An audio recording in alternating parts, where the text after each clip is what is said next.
Bring in Michael Nelson now. He's the executive director and analyst at Mizuho Securities. Michael covers AT&T as well as the other telecoms companies. AT&T, by the way, is rated outperform by him and Michael. After hearing what Lizzie has just said, outlining the opposition and the supporters, will this deal get done?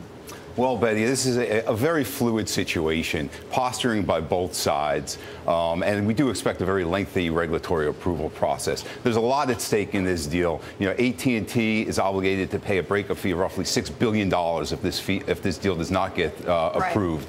The regulatory approval process is inherently a very political process. AT&T has some of the most powerful lobbyists on the Hill, so ultimately we do think that the deal will get approved, but not without significant concessions, including divestitures of spectrum and subscribers. Will it be a big approval? I mean, in the sense that will it be a large majority that will vote for this? No, I think it's going to be very tight. It's going to be again, fluid situation going back and forth, but no, I expect a very tight outcome. Do you get a sense also, Michael, that Lizzie was just talking about Sprint, obviously now officially opposing this, but now getting some support from the consumer groups.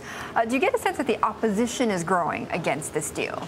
Yes, I do. I mean, when this deal was announced, AT&T obviously had all their ducks in a row. They came out swinging and made a very good case of why this deal should get approved. The opposition has now kind of retrenched and is now coming out swinging hard. So yes, I do find that the opposition is starting to coalesce around Sprint and around opposing this deal. Ultimately, what is going to appease them then, in your view? Again, I think it's concessions in terms of things such as special access requirements, which is backhaul. That's one of the most the highest operating expenses for the wireless carriers. Rural build-out requirements, roaming requirements by the large nationals. Those are the types of concessions, as well as significant divestitures, up to 30 to 40% by our analysis, divestitures of spectrum and subscribers from the combined AT&T T-Mobile. Now, I was looking through some of your other recommendations. You do have a buy rating on Sprint. Yes.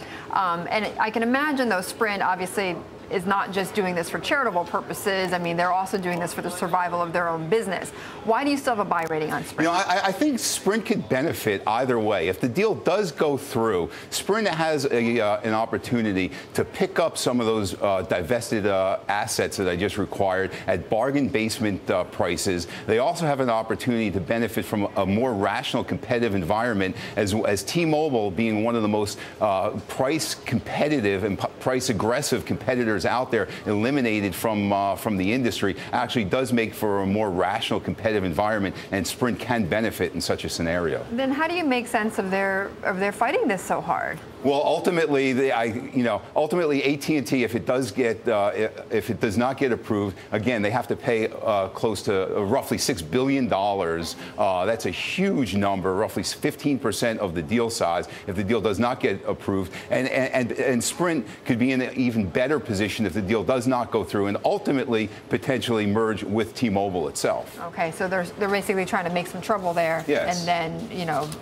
crimp one of their major competitors. Michael, thank you very much. You. Really appreciate it. Michael Nelson from Mizuho Securities.